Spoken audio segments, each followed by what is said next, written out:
Hi ಎಲ್ರಿಗೂ ನಮಸ್ಕಾರ. ಇವತ್ತೊಂದು ಸಖತ್ ಟೇಸ್ಟಿಯಾದ ಮನೆಯಲ್ಲೇ ಶವರ್ಮ ಅಂತಲೂ ಹೇಳ್ಬೋದು, ಚಿಕನ್ ಸ್ಯಾಂಡ್ವಿಚ್ ಅಂತಲೂ ಹೇಳ್ಬೋದು. ತುಂಬಾ ಟೇಸ್ಟಿಯಾಗಿ ಮನೆಯಲ್ಲೇ ಆರಾಮಾಗಿ ಮನೆಯಲ್ಲೇ ಮಾಡ್ಕೊಬೋದು. ಹೊರಗೆ ನಾವು ತುಂಬ ಶವರ್ಮ ತಿಂತಾ ಇರ್ತೀವಿ, ಅಷ್ಟೊಂದು ಹೆಲ್ದಿಯಾಗಿರೋದಿಲ್ಲ. ಮನೆಯಲ್ಲೇ ಹೆಲ್ದಿಯಾಗಿ ಹೇಗೆ ಮಾಡೋದು ಅಂತೇಳಿ ನೋಡೋಣ ಬನ್ನಿ. ಇದಕ್ಕೆ ಬೇಕಾಗಿರುವುದು ಬೋನ್ಲೆಸ್ ಚಿಕನ್ ತೊಗೊಬೇಕು. ಆಮೇಲೆ ಸ್ವಲ್ಪ ಬೆಳ್ಳುಳ್ಳಿ, ಒಣಮೆಣಸಿನಕಾಯಿ, 2 ಎಗ್ ತೊಗೊಂಡಿದ್ದೀನಿ. ನಾನು 1/4 kg ಸ್ವಲ್ಪ ನಾನು ಬೋನ್ಲೆಸ್ ಚಿಕನ್ ತೊಗೊಂಡಿದ್ದೀನಿ. ಈ ಥರ ಇಡ್ಲಿ ಪಾತ್ರೆ ಇರುತ್ತೆ ಅಲ್ವಾ, ಯಾವ ಥರದ್ದಾದ್ರೂ ಪಾತ್ರೆಯಲ್ಲಿ ಈ ಥರ ಮೇಲೆ ಬಟ್ಲದಲ್ಲಿ ಎಲ್ಲನೂ ಹಾಕ್ಬಿಟ್ಟು ಬೆಳ್ಳುಳ್ಳಿ, ಒಣಮೆಣಸಿನಕಾಯಿ, ಚಿಕನ್ನು, ಮೊಟ್ಟೆ ಹಾಕ್ಬಿಟ್ಟು ಚೆನ್ನಾಗಿ ಸ್ಟೀಮ್ ಮಾಡ್ಕೊಬೇಕು. 15 ನಿಮಿಷದಲ್ಲೇ ಚೆನ್ನಾಗಿ ಬೆಂದ್ಬಿಡುತ್ತೆ ಚಿಕನ್ ಆಗಲಿ ಮೊಟ್ಟೆ ಆಗಲಿ. ಇವಾಗ ಒಂದು ಮಿಕ್ಸಿ ಜಾರ್ ತೊಗೊಂಡು ಬೆಳ್ಳುಳ್ಳಿ, ಒಣಮೆಣಸಿನಕಾಯಿ, ಆಮೇಲೆ ಸ್ಟೀಮ್ ಆಗಿರುವಂಥ ಎಗ್ಗು, ಮೊಟ್ಟೆ ಈ ಥರ ಚೆನ್ನಾಗಿ ಸ್ಟೀಮ್ ಆಗಿಬಿಡುತ್ತೆ. ಈ ಥರ 2 ಮೊಟ್ಟೆ ಸಾಕು. 2 ಮೊಟ್ಟೆ ಸೇರಿಸ್ಕೊಂಡಿದ್ದೀನಿ. ನಾವು ಎಷ್ಟು ಕ್ವಾಂಟಿಟಿ ಮಾಡ್ತೀವೋ ಅದಕ್ಕೆ ತಕ್ಕಂಗೆ ಜಾಸ್ತಿನೂ ಮಾಡ್ಕೊಬೇಕು. ಇವಾಗ ಚಿಕನ್ನು ಚೆನ್ನಾಗೇ ಬೆಂದಿದೆ. ಅರ್ಧ ಅಷ್ಟು ನಾನು ನಿಂಬೆಹಣ್ಣು ಸೇರಿಸ್ಕೊತಾ ಇದ್ದೀನಿ ಮಿಕ್ಸಿ ಜಾರಿಗೆ. ಇದಕ್ಕೆ ಒಂದು ಸ್ವಲ್ಪ ಮೊಸರು ಸೇರಿಸ್ಕೊಬೇಕು. ಮನೇಲೆ ಹೋಮ್ ಮೇಡ್ ಮಯೋನೈಸ್ ಇದು ರೆಡಿ ಮಾಡ್ತಾ ಇರೋದು ತುಂಬಾ ಟೇಸ್ಟಿಯಾಗಿರುತ್ತೆ ನೋಡಿ. ಇವಾಗ ನೈಸಾಗಿ ಇದನ್ನು ಪೇಸ್ಟ್ ಮಾಡ್ಕೊಂಡು ಬರಬೇಕು. ಮಯೋನೈಸ್ ರೆಡಿ ಆಗುತ್ತೆ. ಇವಾಗ ಒಂದು ಬೌಲಿಗೆ ಚಿಕನ್ನು, ನಾವು ಸ್ಟೀಮ್ ಮಾಡ್ಕೊಂಡಿದ್ವಲ್ವ ಚಿಕನ್ನು, ಅದನ್ನು ಚೆನ್ನಾಗಿ ಕೈಯಲ್ಲೇ ಈ ಥರ ಎಲ್ಲ ಮೆತ್ತಗೆ ಮಾಡ್ಕೊಬೇಕು. ಸೇಮ್ ಟೇಸ್ಟು ಶವರ್ಮ ಥರನೇ ಇರುತ್ತೆ ಇದು.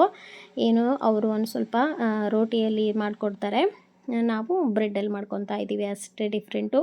ಬೆಳಗ್ಗೆ ಟಿಫನ್ಗೂ ಮಾಡ್ಕೊಬೋದು, ಮಕ್ಕಳು ಸಂಜೆ ಸ್ನ್ಯಾಕ್ಸಿಗಂತೂ ಒಳ್ಳೆಯೇ ಹೇಳ್ಬೋದು. ಇದು ತುಂಬಾ ಚೆನ್ನಾಗಿರುತ್ತೆ. ಚಿಕನ್ ಎಲ್ಲ ಪೀಸ್ ಮಾಡ್ಕೊಂಡಿದ್ಮೇಲೆ ಇವಾಗ ನಾನು ಬೇಯಿಸಿರುವಂಥ ಸ್ವೀಟ್ ಕಾರ್ನನ್ನು ತೊಗೊಂಡಿದ್ದೀನಿ. ಒಂದು ಸ್ವಲ್ಪ ಈರುಳ್ಳಿ, ಟೊಮೊಟೊ ತೊಗೊಂಡಿದ್ದೀನಿ. ಇಷ್ಟೇ ತರಕಾರಿ ತೊಗೊಂಡಿದ್ದೀನಿ. ನಿಮಗೆ ಬೇಕು ಅಂದರೆ ನಿಮಗೆ ಯಾವ ಥರ ತರಕಾರಿ ಇಷ್ಟ, ಕ್ಯಾಪ್ಸಿಕಮ್ಮು, ಕ್ಯಾಬೇಜು, ಕ್ಯಾರೆಟು, ಇನ್ನು ನಿಮಗೆ ಎಷ್ಟು ತರಕಾರಿ ಬೇಕಂದ್ರೂ ಆ್ಯಡ್ ಮಾಡ್ಕೊಬೋದು. ಬಟ್ ನಾನು ಇಷ್ಟೊಂದೇ ಹಾಕ್ತಾಯಿದ್ದೀನಿ. ಸ್ವೀಟ್ ಕಾರ್ನು, ಈರುಳ್ಳಿ, ಟೊಮೊಟೊ ಅಷ್ಟೇ. ಇವಾಗ ನಾವು ಪೇಸ್ಟ್ ಮಾಡ್ಕೊಂಡಿದ್ವಲ್ವ, ಅದನ್ನು ಮಯೋನೈಸು ಎಲ್ಲ ಸೇರಿಸ್ಬಿಟ್ಟು ಇವಾಗ ಚೆನ್ನಾಗಿ ಚಿಕನ್ ಒಟ್ಟಿಗೆ ಚೆನ್ನಾಗಿ ಮಿಕ್ಸ್ ಮಾಡ್ಕೊಬೇಕು. ಇವಾಗ ಒಂದು ಸ್ವಲ್ಪ ಉಪ್ಪನ್ನು ಸೇರಿಸ್ಕೊಳ್ಳೋಣ, ರುಚಿಗೆ ತಕ್ಕಷ್ಟು ನೋಡಿಕೊಂಡು ಉಪ್ಪು ಹಾಕ್ಕೊಳ್ಳೋಣ. ತುಂಬಾ ಈಸಿಯಾಗಿ, ತುಂಬ ಟೇಸ್ಟಿಯಾಗಿ, ತುಂಬ ಹೆಲ್ದಿಯಾಗಿ ಚಿಕನ್ ಸ್ಯಾಂಡ್ವಿಚ್ ಅಂತಲೂ ಹೇಳ್ಬೋದು, ಶವರ್ಮ ಅಂತಲೂ ಹೇಳ್ಬೋದು. ತುಂಬ ಟೇಸ್ಟು ಜ್ಯೂಸಿಯಾಗಿ ಸಖತ್ತಾಗಿ ಬಂದಿತ್ತು. ಟೇಸ್ಟ್ ಮಾತ್ರ ನೀವು ಒಮ್ಮೆ ಮನೆಯಲ್ಲಿ ಮಾಡಿ, ನಿಮಗೂ ಮಕ್ಕಳಿಗಂತೂ ತುಂಬಾ ಇಷ್ಟ ಆಗುತ್ತೆ. ಇವಾಗ ಒಂದು ಬ್ರೆಡ್ ಪೀಸನ್ನು ತೊಗೊಂಡ್ಬಿಟ್ಟು ನಾವು ರೆಡಿ ಮಾಡ್ಕೊಂಡಿರುವಂಥ ಸ್ಟಫಿಂಗ್ ಎಲ್ಲ ನಾನು ಇದ್ರ ಮೇಲೆ ಸೇರಿಸ್ಕೊತಾ ಇದ್ದೀನಿ. ನಾನು ತುಂಬ ತರಕಾರಿ ಏನೂ ಹಾಕಿಲ್ಲ, ಟೊಮೊಟೊ, ಈರುಳ್ಳಿ, ಸ್ವೀಟ್ ಕಾರ್ನ್ ಅಷ್ಟೇ ಹಾಕ್ಕೊಂಡಿದ್ದೀನಿ. ಸ್ವೀಟ್ ಕಾರ್ನು ಬೇಯಿಸಿರೋದೇ ನಾನು ಸೇರಿಸ್ಕೊಬೇಕು. ಇವಾಗ ಒಂದು ಬ್ರೆಡ್ ತೊಗೊಂಡು ಅದ್ರ ಮೇಲೆ ನೀಟಾಗಿ ಈ ಥರ ಸ್ಪ್ರೆಡ್ ಮಾಡ್ಕೊಬೇಕು. ತುಂಬ ಜ್ಯೂಸಿಯಾಗಿ, ತುಂಬಾ ಟೇಸ್ಟಿಯಾಗಿ ಬರುತ್ತೆ.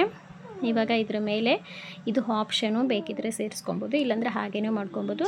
ಚೀಸ್ ಇಟ್ಕೊಂಡಿದ್ದೀನಿ, ಚೀಸ್ ಇಟ್ಕೊಂಡು ಮೇಲೆ ಬ್ರೆಡ್ ಹಾಕ್ಕೊಂಡು ಇವಾಗ ಒಂದು ಸ್ವಲ್ಪ ತವಾಗೆ ಬಟರ್ ಸೇರಿಸ್ಕೊತಾ ಇದ್ದೀನಿ.